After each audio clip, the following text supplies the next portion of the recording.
તાલુકામાં એક જેતપુર ગામ આવેલું છે. ત્યાંથી એક 4 વર્ષની બાળકી પોતાના માતા પિતા સાથે માતાના માંડવે આવેલી હતી, જેમાંથી તારીખ 6/4/25ના રોજ બપોરે 12:30ના સુમારે આ બાળકી ચાલતી ચાલતી ત્યાંથી નીકળી ગયેલ અને ત્યારબાદ મા બાપને ખબર પડતા પોલીસમાં જાણ કરેલ અને પોલીસને આશરે 1:30 વાગ્યાના સુમારે ખબર પડેલ કે આવી રીતના બાળા છે એ જતી રહી છે. તેથી પોલીસે તાત્કાલિક મોરબીના તાલુકા પીઆઈ અને એની ટીમે અલગ અલગ 30 પોલીસની ટીમ બનાવી અને અલગ અલગ કામગીરી હાથ ધરેલ, જેમાં એક ટીમ છે એ સીસીટીવી સર્ચ કરવામાં લાગી ગઈ.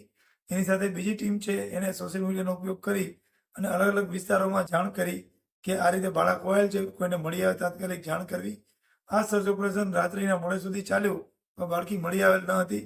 ત્યારબાદ સવારે 6 વાગ્યાથી પાછું ઓપરેશન ચાલુ કર્યું હતું, જે દરમિયાનમાં અલગ અલગ વિસ્તારોમાં બધે ફેલાઈ ગયેલું હતું કે આ બાળકી ખોવાઈ ગઈ છે અને પોલીસે તમામ જગ્યાએ આ મેસેજ પહોંચાડેલો હોવાથી એક કોળી વસ્તાભાઈની વાડી છે, ત્યાં પોતે મજૂરી કામ કરે છે, ત્યાં બાળકી પહોંચી ગયેલ અને મળી આવેલ, જેથી તાત્કાલિક પોલીસને જાણ કરેલી કે આ બાળકી અહીંયા મળી આવેલ છે. તેથી પોલીસ તાત્કાલિક ત્યાં પહોંચી ગઈ, બાળકીનો કબજો લઈ અને માતા પિતાને બાળકીનું મિલન કરાવી આપેલ છે. આમ ગણતરીના કલાકોમાં નાની બાળકી, જે માસૂમ બાળકી છે, જેને પોતાનું નામ કહેતા પણ નથી આવડતું, એવી બાળકીને પોતાના મા બાપથી મિલન કરાવી મોરબી પોલીસે સરસ કામગીરી કરી છે.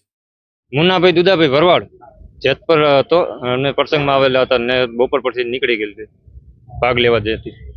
ગામમાં ગોતી, પછી આજુબાજુમાં ગોતી, પછી એમ ગોતી પણ જડી નહીં, એટલે પછી આપણે સંપર્ક કર્યો સાહેબનો એનો.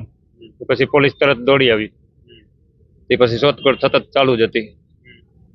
ગામથી 4 કિલોમીટર વગડામાં મળી આવેલી. ના, એવું કઈ અત્યારે તો છે નહીં. પોલીસે સતત મહેનત સારી કરી છે.